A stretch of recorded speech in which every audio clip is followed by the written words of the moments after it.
What's up, Campus Live fans, and welcome to the inaugural episode of the Hamilton Law Firm pregame show on Campus Live here at beautiful GolfSuites in Lubbock, Texas.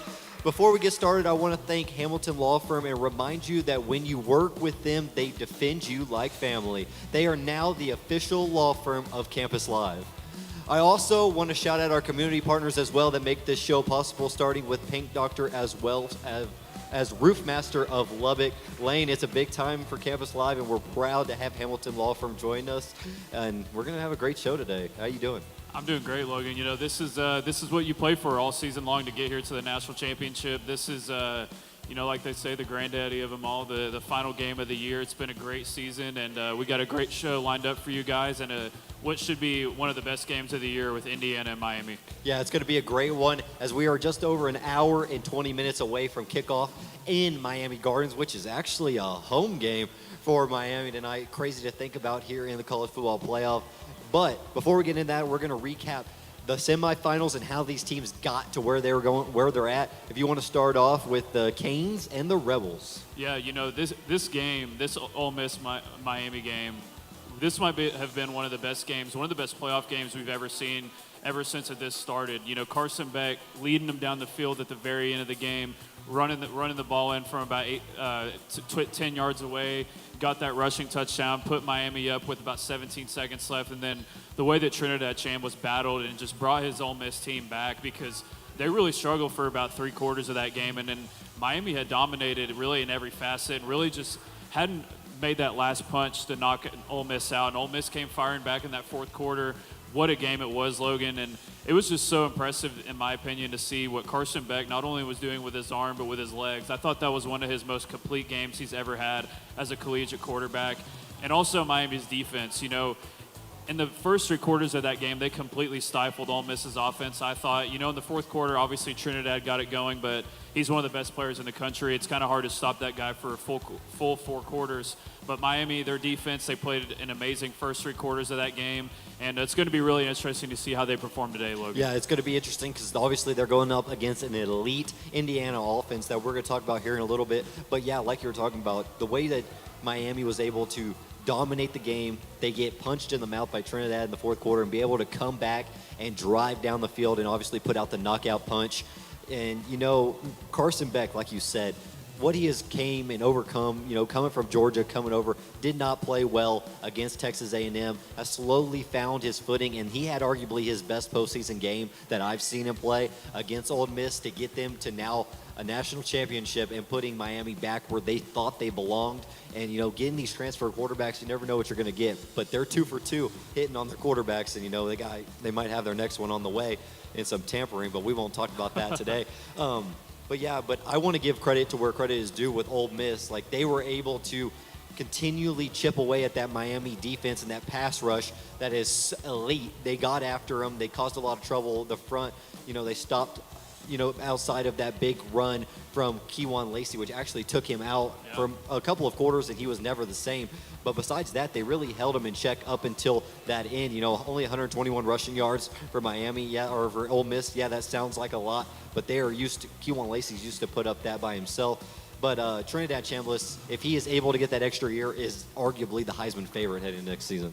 Yeah, and if they would have had maybe just 10 more seconds, the way that they drove down at the end of that game, then we could be having a completely different conversation here today, and it's Indiana versus Ole Miss. But, Miami, what they've done, first going on the road to A&M, and, we'll kind of talk about their journey a lot more later as we break down both teams individually, but starting on the road at A&M, really tough atmosphere. Basically, passing the ball wasn't an option because of the hurricane force winds that were there. Then beating Ohio State, the defending national champion. Then, of course, obviously beating Ole Miss. I mean, they've had one of the best resumes of a potential playoff champion that really we've ever seen because of the way that the expanded playoff works. And it's just really interesting to see how ever since expanding, you've seen last year an 8 seed in Ohio State completely run the table, win the national championship, and now this year a 10 seed in Miami. It was controversial when they got in. Now you're seeing them make a run all the way to the national championship and have a chance to win it all tonight here, Logan. Yeah, it's crazy to think just a couple of weeks ago, about a month ago, you were talking about Miami not even being in the college football playoff. They have proven that they deserve to be in, and it makes the committee look good. They're probably happy they made the right choice. But one guy for Miami that sticks out to me is Mark Fletcher Jr. and what he's been able to do leading up to this game, especially in the playoff. He has been able to take pressure off of Carson Beck and let him play freely through the play action game, as well as making the linebacker step up to stop the run. I mean, he had 133 yards on 22 carries against Ole Miss. He has just continuously broke down the defense to allow this Miami offense to be as elite as they are. You bring the linebackers down, they throw the tunnel screen to both Malachi Toney and Keelan Marion. Both guys had big nights against Ole Miss, but they are just elite in every facet. And we haven't even talked about the line of scrimmage, and that is arguably where they are most elite. That defensive line is top notch. I mean, them and Texas Tech are probably both 1 and 2 this season, and they're going to make Fernando's life hell today, or they're at least going to try to. But those tackles for Indiana are going to have a tough battle tonight. Yeah, and I think really the only negative that you saw in that game versus Ole Miss was all the penalties from Miami, and that's something obviously we'll touch on later that could potentially be a factor in this game. If Miami has 10 more penalties against a team with the caliber of Indiana, there's a good chance that Indiana walks away with a double-digit victory in this game, because a lot of those penalties were down in the red zone, preventing extra points and preventing, honestly, Miami from really turning that game into a blowout. There was times in that game where you thought, all right, this is where Miami really puts the nail in the coffin. They extend that lead to 15 to 20 points, and then they would just shoot themselves in the foot. Carson, really his only bad play of the game was that interception in the red zone, then obviously all their penalties in the red zone. So I think it's going to be really interesting to see, Logan, but I don't know. It's obviously that game happened, but what about the Peach Bowl? That was a completely opposite game to the one that we saw in the Fiesta Bowl. I mean, it is incredible what Indiana has been able to do this season. If you look at the box score, it looks like a totally different game. Yeah. I mean, Oregon outgained them 378 yards, but they gave up 56 points, and the game was over. The game was over, the opening interception return for a touchdown, then multiple long scoring drives by Mendoza. He only had to throw the ball 17 times, and he had 5 touchdowns.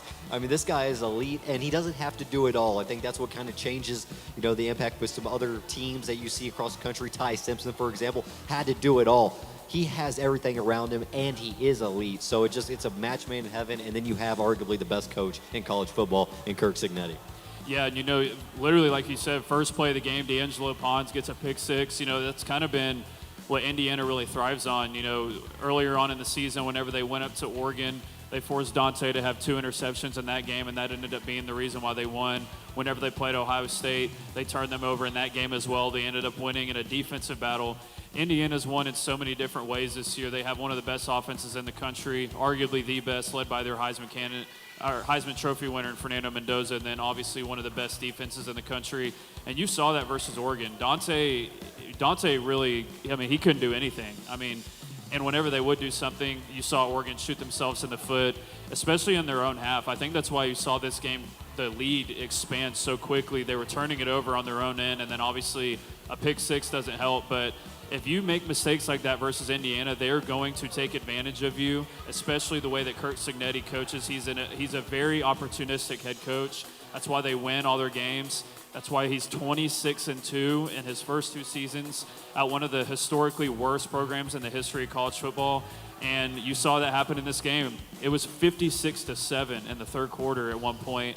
Obviously, Oregon, they scored 2 late touchdowns that really didn't matter in the end of that game. But their receiving core, they dominated. Their offensive line dominated. Obviously, their defense dominated. And then Indiana, they have the combo of running backs that they have. And that's not even really touching on how well Fernando Mendoza played in that game, Logan. Yeah, we're talking about Fernando Mendoza and but the defense is what really won that game for them in terms of just, like you said, getting the turnovers, but getting them close to their own end zone, being able to punch in, short touchdown drives as well as getting one of their own. A guy that sticks out, he's going to have a big night tonight, Elijah Surratt, 7 catches, 75 yards, and 2 touchdowns. He's going to have to be big, and them trying to take advantage of the back end of Miami and try to limit that pass rush with these throws. He is a difference maker, and he makes plays when the team needs them. I think he's going to be an X factor. We'll talk about that a little later in the show, but Indiana is just elite in every aspect of it. They are arguable. are the best team in the country as of right now. We'll find out tonight if they're going to take home the trophy, but you got to start talking about them in an elite company. We talked about it on the podcast, you brought it up as well, that if they win tonight, and depending on how they win tonight, you could see this team arguably being one of the best teams in college football history, and that is something that Indiana fans, I don't care what you say, Indiana fans never thought that day would come, and neither did the college football world.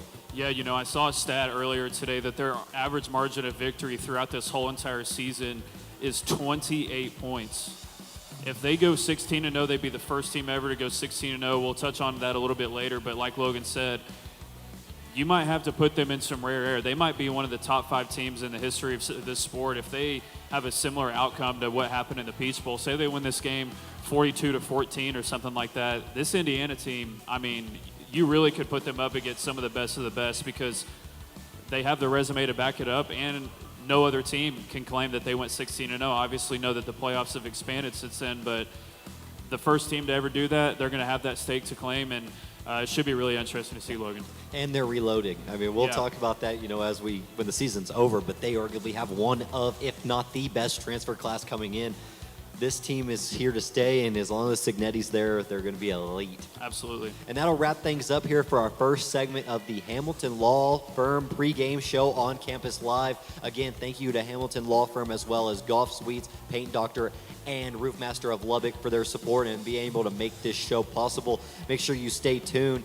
We got some great segments coming up as we're going to break down the game and everything you need to know about it. And as we get later in the show, everything you need to know about the teams. It's going to be a great night. Make sure you come out here. Lots of giveaways, lots of merch. Come out and enjoy the $2 pints and $3 megas here and enjoy the college football championship game. And as always, wreck 'em. Wreck 'em.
What's up, Campus Live fans, and welcome back to the inaugural Hamilton Law Firm pregame show on Campus Live here live at GolfSuites here in beautiful Lubbock, Texas. Again, I want to take another second to thank Hamilton Law Firm and remind you that when you work with them, they defend you like family. Now, I'll also announce, we talked about in the first segment, they are now the official law firm of Campus Live, and we are very happy to have them along.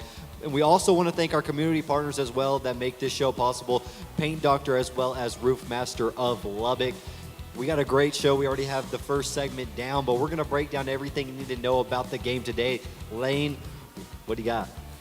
You know, we talked about it earlier, Miami getting a home game for the national championship. You know, that's one of the most rare things I think you'll ever really see in any type of sport, having them in the championship game, getting a home game. And obviously, you know, we saw all week leading up, the ticket prices were insane. All these, I don't even know how these people afforded to pay for multiple tickets. I mean, these things were like $10,000 a piece, but, you know, they're down there. It looks like the crowd's great so far. And, you know, really what a season it's been in college football. You know, starting obviously with Texas Tech, we had our shows here at GolfSuites all season long, and watching them go to the playoffs and win the Big 12, and then really just the rest of the country. And then also I think that these playoffs might be the most entertaining playoffs that we've seen, especially, you know, ever since the past 2 years with the 12-team playoff. But, you know, really with everything going on in the sport right now, you know, of all the complaining, I think it's really in a great spot. Popularity's never been this high.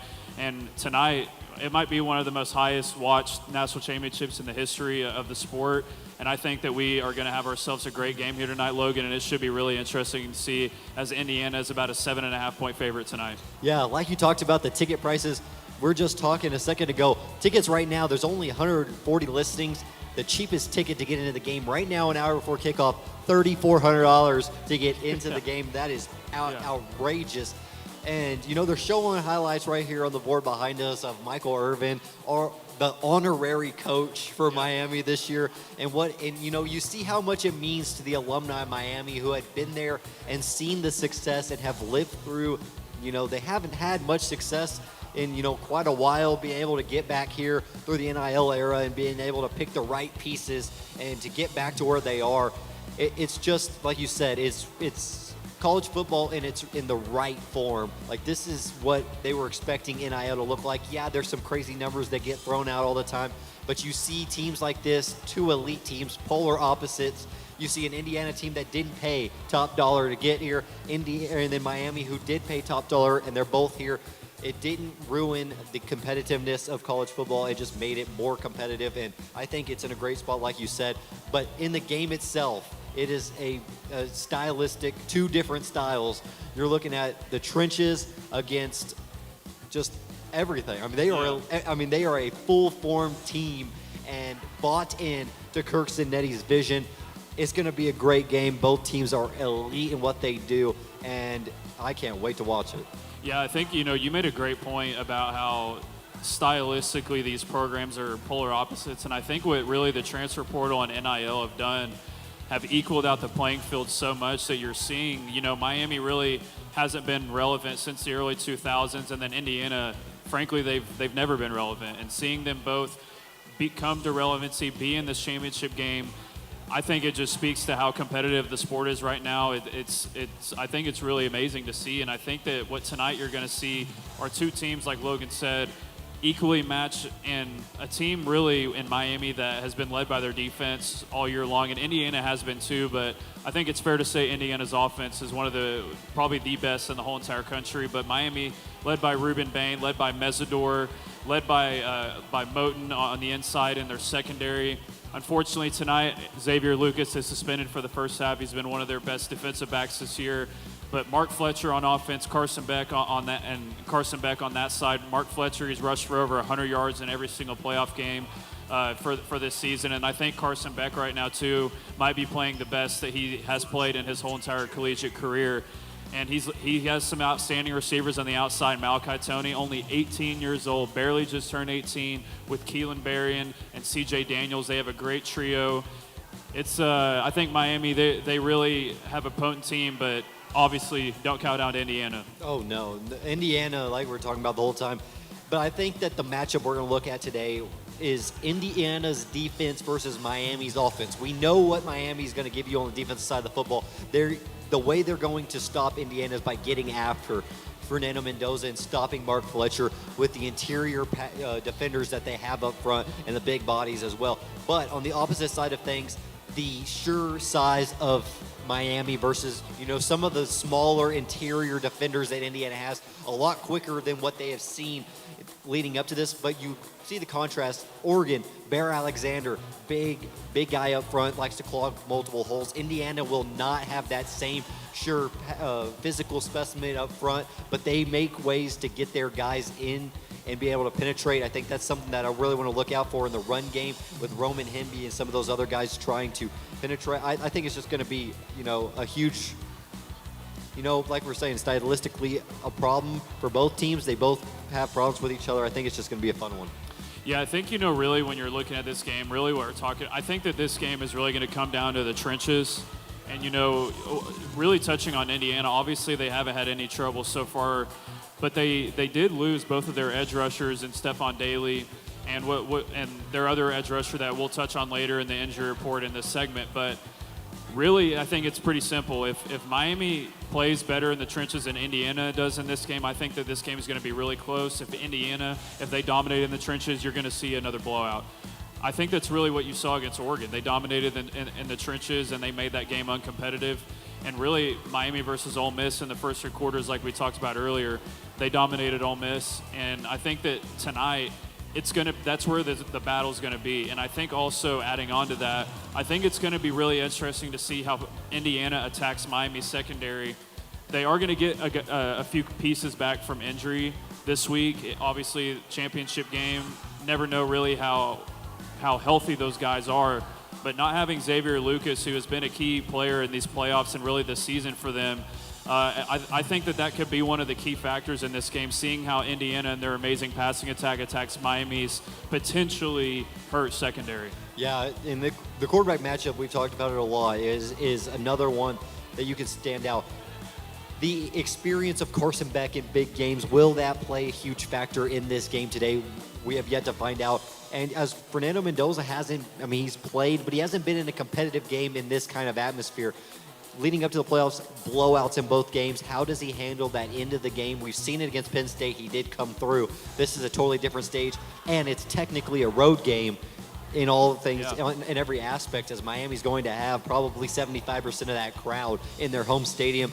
It's going to be a very interesting watch, and both teams have ways to win, but Indiana has more ways, in my opinion. I think you're really Miami in this game, and obviously we'll touch on it later. I think that they need a similar game to how the Ohio State game played out. Ohio State I think it was basically the same point spread at 7.5, and Miami just came out and punched them in the mouth. They got up 14-0, especially after that early pick six against Julian Sayin, and really because of Miami's defense and how potent they are, Ohio State couldn't get anything going. And I think you're going to have to see something similar in the game today, letting Miami get a lead on Indiana, making Indiana maybe feel the pressure a little bit.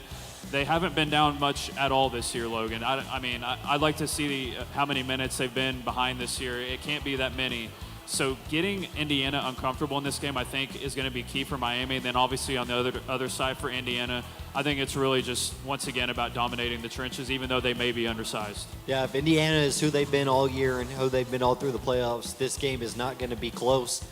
I do think that Miami is able to do enough in the trenches to be able to stop some of this explosiveness that Fernando Mendoza has been able to do off the play action. It's going to be, again, I've said it multiple times already. I feel like I'm repeating myself, but this is an exciting game to see, and it's going to be a fun one to watch. And, we're about an hour away from kickoff still. A lot to talk about still. Yeah, and I think kind of, too, as we break this game down, really going into the injury report segment, fans, once again, it's time for this week's injury report presented by the Exceptional Community Hospital. And before we hop into it, we just want to take a moment to recognize the Exceptional Community Hospital as a proud sponsor of Campus Live. And be sure to visit their 24/7 state-of-the-art hospital and ER located at 6401 Spur 327 here in Lubbock. They accept all insurances and have short ER wait times. And once again, the Exceptional Community Hospital is a proud sponsor of this week's injury report on Campus Live. For Miami, They had one of their tight ends actually, carted off the field versus Ole Miss. He's going to be out tonight. Jordan Lyle, he was there really rotating in all year with Mark Fletcher, and you've really seen Mark Fletcher take over that role since about week 11. Jordan Lyle is going to be out in this game, but really that hasn't been too much of an issue, obviously. And then, like we talked about earlier, Xavier Lucas is going to be suspended for this first half after that targeting call, but they are going to get Damari Brown. Ahmad Moten, he's been questionable, and Cole McConaughey, he's been questionable as well. I think it's really sounding like Damari Brown and Ahmad Moten are going to come back. They're two huge players on this Miami defense. And for Indiana, Stephon Daly, obviously, he's been out ever since that freak accident after the Big Ten championship. Kellen White, he's been out all year too. But, last week, Daniel Ndukwe against Oregon had 2 sacks. So Indiana just having guys step up in so many different places.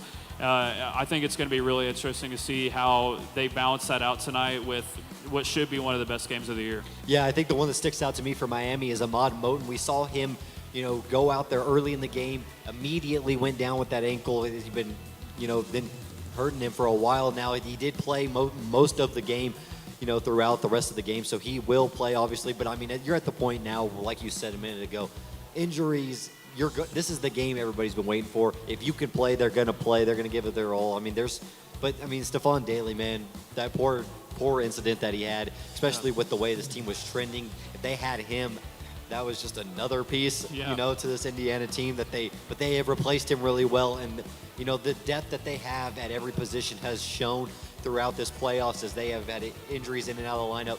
But, man, they got a lot of dudes. They got a lot of dudes on both sides of the ball tonight. Absolutely. And that's going to wrap things up here for our second segment of the Hamilton Law Firm pregame show on Campus Live. Make sure you stay tuned for our third segment as we will individually break down both Indiana and Miami and let you know everything you need to know about both teams as we head just 48 minutes until kickoff. Make sure you come out here and join us. We're having giveaways, merchandise, and we want to thank Hamilton Law Firm as well as Paint Doctor and Roof Master of Lubbock for making this show possible. Make sure to come out and enjoy. And as always, wreck 'em.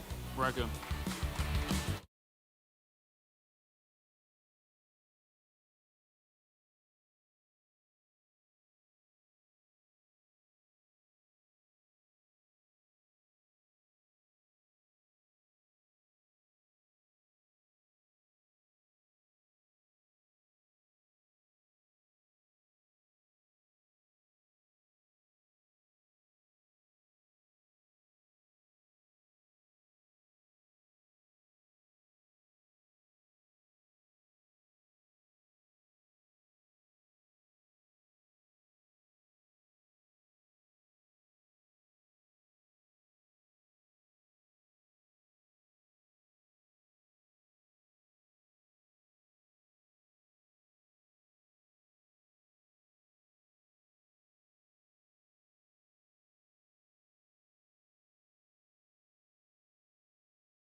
What's up, Campus Live fans, and welcome back to the inaugural Attorney Steve Hamilton pregame show on Campus Live here at GolfSuites in beautiful Lubbock, Texas. Again, I want to thank Attorney Steve Hamilton as well for their support of Campus Live. Again, I want to remind that if you work with them, they defend you like family, and that they are now officially the official law firm of Campus Live. And I also want to thank our community partners as well that make this show possible. Paint Doctor as well as Roof Master of Lubbock. Lane, we broke down in brief stints both teams, but if you could go in depth on Indiana, let us know what we need to know. Yeah, Indiana, they're 15-0, obviously on pace to potentially be the first 16-0 team in the history of college football. Fernando Mendoza, Heisman Trophy winner, and Curt Cignetti turning around this program. Like we said, it's from statistically one of the worst football programs in the history of college football, and in 2 years, he has them in the national championship game and potentially one of the best teams in the history of the sport. Starting off with not only their offense, but their defense. Their defense is ranked basically in the top 5 in every single statistical category this season. Been dominant all year long. They've held teams like Ohio State's only 10 points in the Big Ten championship. And then obviously teams like Oregon, they really only held them to about 7 points with their starters. And then obviously in the first matchup, held them at only 20 points on the road in Autzen. They've been dominant all year long, and really it's been led by their offense and Fernando Mendoza. They have one of the best running back tandems in the country, one of the best offensive lines. They have one of the best receiving corps in the country, and really Fernando has been the engine that charges their train that keeps on moving, because really, Fernando, he was an underrated piece in the transfer portal. Really not too many turned their heads whenever Curt Cignetti went out and picked him off from Cal. And seeing what he has transformed to in this year, he has almost 50 combined all-purpose touchdowns this year to go along with all the yards and everything that he's done this season. And he only has about 5 interceptions on the season as well. He takes care of the football extremely well. And obviously their running backs in Roman Hemme and Kalen Black, they've combined for over 2,000 rushing yards and 17 touchdowns this year. 2 dominant wins in the playoffs as well, over 35 points per game as their average margin of victory in the playoffs. And then, like I said earlier, averaging about 29 points per game as their average margin of victory throughout this whole entire season. That is just one of the craziest stats you'll ever see from a college football team. And tonight, they potentially have the chance to become one of the best teams in the history of college football, Logan. Yeah, they're a great team as well. I mean, obviously, we've talked about it the whole time. I'm going to go in depth a little bit here on Miami as they enter the game 13-2. 2 losses, in the same month. They're, tough losses, at the time. It kind of looked like, can Miami come and overcome this? They had to win a couple games late in the season to get them in, even in competition. But the early season success is what was able to get them in the college football playoff. The win over Notre Dame handily is what got them into this game. The head-to-head matchup at the end of the season is what put them in over the Fighting Irish. They defeated, obviously, much closer games than Indiana. They defeated Ohio State, Texas A&M, and Ole Miss heading in. We talked a little bit about all those games already, but their identity is much different. They brought in quarterback Carson Beck. There were rumors this week from Fernando Mendoza's father that Miami did try to poach him after his commitment to Indiana to bring him to Miami. Obviously, ultimately, Indiana won, so kind of a full circle moment here is now they'll be playing against each other. But Carson Beck, he has been great for this Miami team, especially at the end of the season.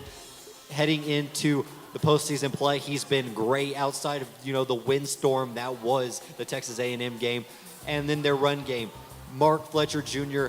has dominated the college football playoff on the ground, and it has really allowed them to control time of possession and play into the strength of their defense, keeping them off the field so they are fresh when they get on, and they have arguably the most dynamic duo at edge. Ruben Bain as well as Akeem Mesidor, both guys wreak havoc on the edges, and they've done it so far in this playoff. We saw it against A&M. They got to Marcel Reed a lot, and then obviously ultimately forced the interception at the end to seal that victory from only the 8-yard line, where that game was teetering on, changing and flipping the other way. But they are just strong up front, and they're going to they defend. That is what they're going to do. They're very physical on both sides of the football, as they arguably have the number 1 tackle on the offensive side of the ball as well, and Francis Maui Noel. They're a team that is coming back to national relevance this year. They slowly have gotten back up there with Cam Ward last year. and arguably, and now Carson Beck this year, and this year they have gotten over the hump. And Mario Cristobal, there were question marks on if he could win the big game heading into this season.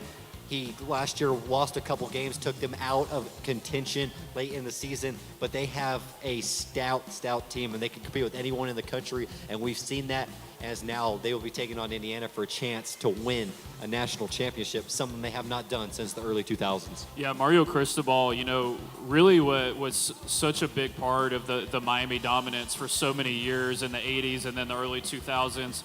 Obviously, that culture was started by Jimmy Johnson and the intensity of the Miami program. They were huge on the offensive and defensive line, and I think, that's really what Mario Cristobal is focused on. Before he went to the University of Miami, when he was at Oregon, they always had great offensive lines and great defensive lines, and that's exactly what he's brought back to the U. That's what their whole mantra was. They were all about the swag. They were all about dominating people in the trenches, being more physical than you, and you've seen that all season long. I think obviously it takes time to get in that position. Last year he faced a ton of criticism. They started 10-0 last year in the playoff discussions all year long, and then they really choked at the end of the year and ended up being kicked out of the playoff. And this year you saw them completely dominate at the start of the season, hit that midseason lull, and you thought, oh man, is this about to happen again? And then you saw really Mario Cristobal lean on his two most dominant pieces, his offensive and defensive line. And even though Carson Beck has played good all year, they're best when their trenches are dominating,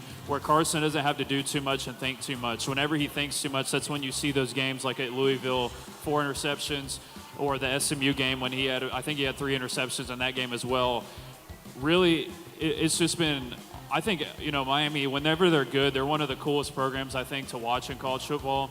And what Mario Cristobal has done, bringing them back and really having that resurgence in the state of Florida, I think it's been one of the best things in the college football season this year. Yeah, who doesn't want to play for the Miami Hurricanes when they are good? There's no better place to play college football than in Miami Beach and Miami Gardens.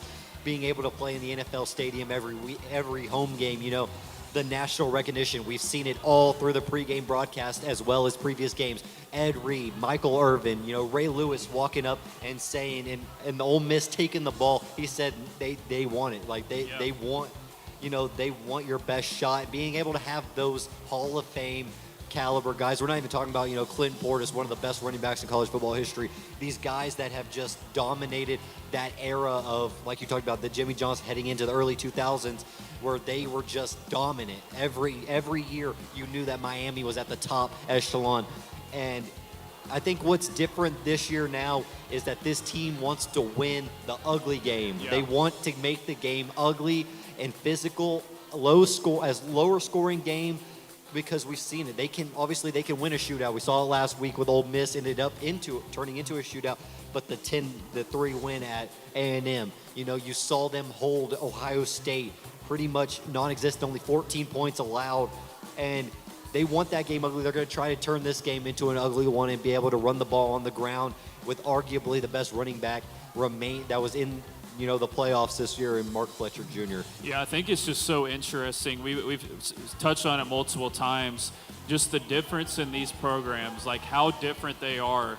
If you just started watching college football this season, you might think, Indiana is the best program in the history of the sport. Really, if you go back, even though they've had legendary coaches like Lee Corso, you go back and look at his record, he had a losing record as a head coach. So he only had a one winning season, and that's why he has been so legendary at Indiana, because they've had so many few winning seasons. And the fact that Curt Cignetti has taken that program, you look at pictures in the stadium from years ago, there'd be maybe 1,000 people in the stands, and they were in the Big Ten.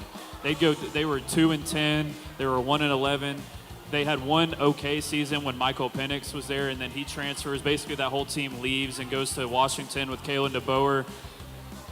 What Curt Cignetti has done at that program to turn them around and bringing in guys from James Madison really to start this thing off as the foundation and buying into his dream and his vision for this program. He signs that extension basically in the offseason.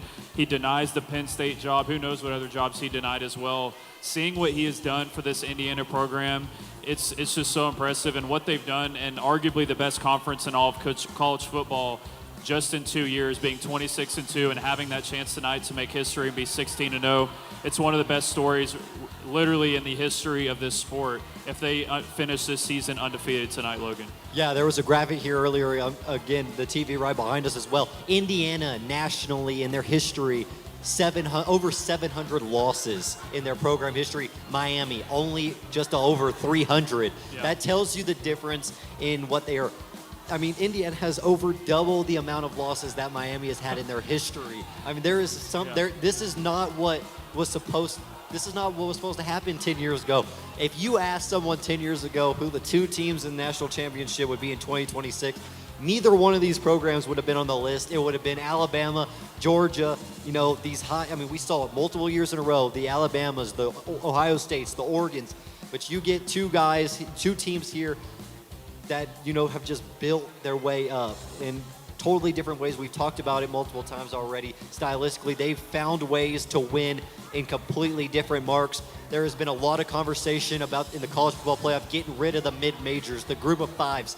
Indiana was a group of five basically last year with a couple of sprinkled in, you know, high major transfers, but they were almost solely James Madison players that followed Kirk Cinetti over here, and it's just built the foundation, you know, and then another, just James Madison rebuilds now their coach, Chesney, goes to UCLA. I mean, these mid-majors, they have the foundation to play at the high major level. Maybe they don't have the depth to compete with these teams, but getting rid of them completely would not, in my opinion, be the best idea.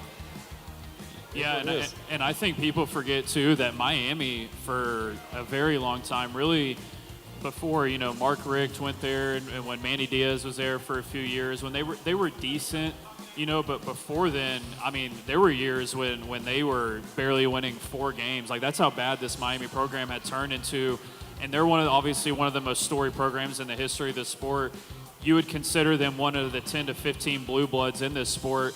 And really seeing, you know, they had a few decent seasons. You know, I think when, you know, Brad Caio was their quarterback, they won almost like 10 games or something like that. But what Mario Cristobal has done to revive this program and really revive the swag of Miami and the state of Florida, it's similarly in the way that Kirk Cinetti has done in building a program in Indiana. They're physical, they're tough, they have that swagger, and tonight it's going to be on full display, as this should be one of the games of the year, Logan. Yeah, it's going to be one of the best ones. And that's going to wrap things up here for our third segment. Make sure you stay tuned for our fourth and final segment, where we'll do our pathway to victory as well as our prediction for the final college football game of the 2025-26 season, the national championship. Again, a huge thank you to attorney Steve Hamilton for being the namesake of our sports show, as well as our partners at Roofmaster of Lubbock, as well as Paint Doctor. Make sure y'all stay tuned for our fourth segment, as it's going to be a good one. Make sure you come out and enjoy the $2 pints, $3 megas, the football meal deal. It's going to be fun. We got a great crowd, and the game is just over 25 minutes away from kicking off. And as always, wreck 'em. Wreck 'em.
What's up, Campus Live fans, and welcome to the final segment of our inaugural Attorney Steve Hamilton pregame show on Campus Live here at GolfSuites in beautiful Lubbock, Texas. Again, I want to thank Attorney Steve Hamilton for his support of Campus Live as well as the pregame sports show here. And I would like to remind you that when you work with them, they defend you like family, and they are now the official law firm of Campus Live. Also, a shout out to our community partners as well, Paint Doctor and Roof Master of Lubbock.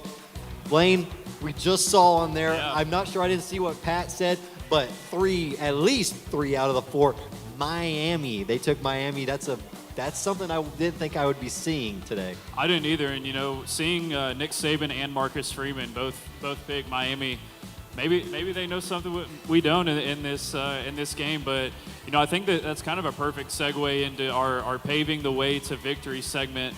Fans, JSI Services is a proud partner of Campus Live, and be sure to visit their website at jsiservicesllc.com to learn about their asphalt/paving services, earth and dirt works, concrete and gutter paving, crack fill, seal coating, and stripping services. And once again, just thank you so much to JSI Services for their proud support of Campus Live and for the Steve Hamilton Campus Live pregame show. Logan, first off with Miami, I think that they have three keys to victory. And first, starting off, we've talked about it all show. I think it's absolutely imperative that they dominate the line of scrimmage today if they want a chance in this game tonight. I think that Miami has a lot more hard pathways to win this game than Indiana does. I think Indiana, they need fewer things to go right than Miami does. I think secondly, their secondary has to play well until they get Xavier Lucas back. Keontae Scott, Damarian Brown, they've got to step up in that role until they get their third guy back in Xavier Lucas. He's kind of their nickel guy. He kind of rovers around at the safety position. They've got to tighten up until he gets back, because I can promise you, obviously Indiana knows that Miami's dominant in their front seven. They're going to attack potentially a weak secondary in Miami. And then third, obviously keeping and maintaining their effective running game with Mark Fletcher Jr. Keep the chains moving with Carson Beck's legs, letting him hit those easy throws to his really talented receiving core, keeping Indiana's offense off of the field. And I think that those are the ways that Miami can definitely win this game, Logan. Yeah, I think that Miami does have pathways to win. Like you said, maybe less than Indiana. I think they have to be able to control the line of scrimmages. I think we've talked about it the whole time. Being able to control both lines of scrimmages is going to be huge. Stopping the run game of Indiana, as well as getting after Fernando Mendoza, putting pressure on him, and being able to cause turnovers. That leads me to the second point I have. They have to turn over Fernando Mendoza. You've seen it in every game leading up to this, being able to get timely turnovers. Keontae Scott against Julian Sand, the pick six, flipped that game on his head and made it 14-0 in a blink of an eye. Being able to put the pressure back on Indiana, because Indiana right now is feeling real good about themselves. They've been able to dominate everybody they've played so far. And then lastly, Miami has to be able to effectively run the football to keep Indiana's offense off the field. Elijah Surratt, Fernando Mendoza, Roman Hemby, they got numerous weapons. To keep them off the field and control time of possession will allow Miami to be able to keep pace with Indiana, because Indiana has seen that once they get the ball, they can score in a hurry. Yeah, and really for me, for Indiana, as far as their key to victory goes, I only listed one on here because I think if they do this one, it equals a double-digit win for them, and it's if they win the line of scrimmage battle on both sides of the ball. That's really what we've been talking about for the majority of the show, how critical this battle is going to be between the defensive line for Indiana and their offensive line, then obviously Indiana's defensive line versus the dominant offensive line in Miami. If Indiana wins that battle, you could see a similar game into what we saw in their first two playoff games, where this thing, like I said earlier, could be 42-14 or 35-14, where Indiana wins in a big way in a double-digit win and they cover. But you ready to go ahead and get to your prediction, Logan? Yeah, let's do it. I think that this game is going to be much closer than many think. I've seen predictions that this game is going to be a blowout. In our podcast comments on TikTok, people talking about this is going to be a 50-point win for Indiana. I don't see that happening. I think that Miami is going to be able to jump out early, and I think they're going to be able to keep the crowd in the game for a majority of this game. However, Fernando Mendoza, Elijah Surratt, too much they put too much pressure on the Canes back end, and the Hoosiers end up pulling away, and they win this one 34-20. And I think this is a slight difference than my prediction earlier in the week. Yeah, you know, in the end, I completely agree. I think Indiana just has more ways to win this game. I think there is a path for Miami to absolutely win this game. Once again, if they play in a similar style to the Ohio State game, if they turn them over early, they get a big lead where they can just lean on their run game with Mark Fletcher and basically force Indiana to throw the ball and get out of their dominant running game with Roman Hemby and their offensive line. I think that this is going to be a really close game. I think that this game is going to be really close for the first 3 quarters. But eventually, I think Fernando Mendoza and their offense is just a little bit too much for Miami's defense. And I just don't think that Miami's offense can keep up with Indiana for a full 4 quarters. I do have a closer score, though, Logan. I do have Indiana winning 24-20 over Miami. So once again, yeah, they go down. They go down tonight. They're not back yet. They're not back yet. Give them a couple more Yeah. years, they might, prove us wrong. But man, what a great show, and what a Yeah. great end to the college football season. We've had numerous great shows here at GolfSuites throughout the entire Texas Tech season. Again, we want to thank GolfSuites for hosting us throughout the entire season. We will be back tomorrow night, so make sure you stay tuned here. We'll be breaking down Texas Tech traveling to Waco, Texas to take on the Baylor Bears, coming off a huge win just this past Saturday against the BYU Cougars. Again, another thank you to attorney Steve Hamilton, as well as our other community partners in Roofmaster of Lubbock, as well as Paint Doctor. Thank you all for tuning in. I hope y'all enjoy the national championship. Make sure to come out to join us. We got a great crowd, ton of TVs, great atmosphere, giveaways galore, and it was a great time, Lane. Absolutely. You know, they're kind of showing the game right now. It looks like this is a sold-out crowd. For as much as we talked about the ticket prices and traveling and everything, it looks like a kind of like 50-50 split, what we just saw, Miami and Indiana. Indiana's been traveling really well, and I think that this atmosphere is going to be amazing tonight. It should be, once again, one of the best games of the year, and obviously the biggest game of the year, Logan. Yeah, it's going to be a fun one. Carson Beck in his 3rd national championship. And we good? Yeah. All right. Yeah. And as always, wreck 'em. Wreck 'em.